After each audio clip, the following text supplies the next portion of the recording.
Allez, on va voir aujourd'hui pourquoi quand vous investissez dans l'immobilier, vous devez faire énormément de visites. Dans un premier temps, parce que peut-être que vous êtes formé, vous avez lu des livres, vous avez suivi des cours, vous avez regardé des vidéos, et il va falloir sauter dans le bain pour passer de la théorie à la pratique, parce qu'il y a quand même une énorme différence entre ce qu'on peut lire, ce qu'on peut regarder, et ce qui se passe sur le terrain. Et puis quand vous souhaitez investir dans l'immobilier, quelle que soit la ville, vous avez besoin de sentir la ville, vous avez besoin de découvrir les quartiers, de sentir l'ambiance et surtout de pouvoir comparer ces quartiers, de pouvoir comparer les copropriétés et également les biens immobiliers que vous allez visiter. Et généralement, dans 99% des cas, quand on investit dans l'immobilier, on achète des biens dans lesquels on va devoir engager des travaux de rénovation. Et aller sur le terrain, c'est vous permettre de prendre connaissance de ce qu'il faut faire dans un appartement, changer une cuisine, refaire une salle de bain, refaire une isolation, faire de la peinture, poser un nouveau parquet ou mettre du nouveau carrelage, faire des travaux d'électricité, faire des travaux de plomberie. Et pour vous rendre compte de la dimension des travaux, il n'y a rien de mieux que d'aller sur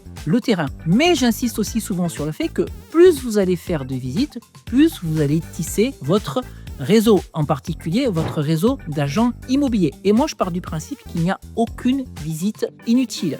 Quand vous allez faire une visite, si le bien immobilier ne vous convient pas parce que soit le quartier n'est pas correct pour vous, soit vous ne sentez pas la copropriété, soit parce que la configuration de l'appartement ne vous plaît pas, n'hésitez pas à en faire part à l'agent immobilier. Cet agent prendra note de tout ce que vous allez lui dire et peut-être que dans 2 jours, dans 2 semaines ou dans 2 mois, il vous rappellera parce qu'il aura un bien immobilier qui correspond davantage à vos critères à vous proposer. Ne perdez surtout pas de vue que c'est votre réseau qui va vous permettre d'enchaîner plus facilement les opérations immobilières. Je ne compte plus le nombre de fois où un agent immobilier avec qui j'avais sympathisé m'a appelé pour me proposer un bien avant qu'il ne sorte sur le marché. Voilà dans une courte vidéo pourquoi vous devez multiplier les visites pour investir sereinement dans l'immobilier locatif. Si vous êtes d'accord avec moi ou si cette vidéo vous a plu, n'hésitez pas à la liker. Et puis pour davantage de conseils et d'astuces sur l'investissement immobilier, n'hésitez pas à vous abonner.